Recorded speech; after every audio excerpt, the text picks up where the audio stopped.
Bonjour, aujourd'hui je vais vous donner quelques conseils pour organiser le brouillon du développement construit. Le brouillon se fait sous forme d'un tableau. Il y a aussi l'introduction et la conclusion. L'introduction est composée de deux phrases. La première phrase, il s'agit de la présentation du contexte, c'est-à-dire des lieux, des personnages ou des dates, ou alors une autre possibilité, la définition de mots du sujet. Je vous donne un exemple. Pour moi, j'ai choisi la présentation du contexte. La Première Guerre mondiale se déroule d'août 1914 au 11 novembre 1918. L'introduction est aussi composée d'une question. Il s'agit en fait du sujet que l'on a formulé sous forme de question. S'il est déjà écrit sous forme de question, on n'a qu'à le recopier. Sinon, on le transforme en forme interrogative. Voici ce que cela donne. Comment la Première Guerre mondiale bouleverse-t-elle la vie des soldats et celle des civils? La question est écrite en rouge car les idées vont en fait répondre à cette question. Première idée, la vie des soldats est donc bouleversée. La deuxième colonne, il s'agit des explications et du vocabulaire liés à l'idée. Donc on va donner des informations sur la vie des soldats bouleversés.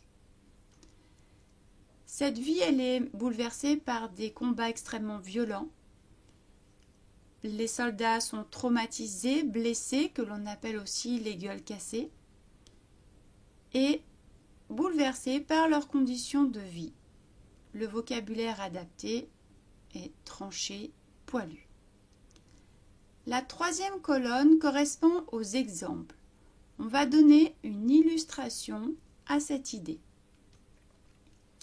Combat extrêmement violent à cause des nouvelles armes telles que les mitrailleuses, les chars, les gaz.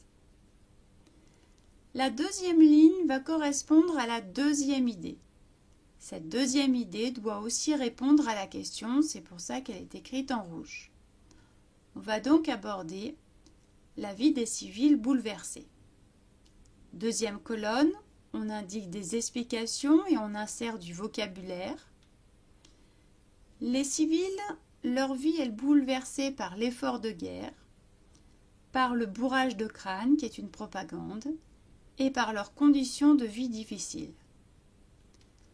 Avec la troisième colonne, on va donner des exemples pour chacune de ces explications. Avec le travail des femmes dans les usines, les femmes sont appelées les munitionnettes, effort de guerre par le paiement des impôts, et des conditions de vie difficiles par la déportation ou encore le rationnement. Dans le tableau, on ne doit utiliser que des mots-clés. On termine le brouillon par la rédaction de la conclusion.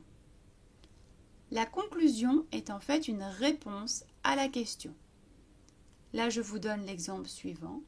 La vie des civils et des militaires a été complètement bouleversée à cause de la violence des combats et des conditions de vie extrêmes. Merci pour votre écoute.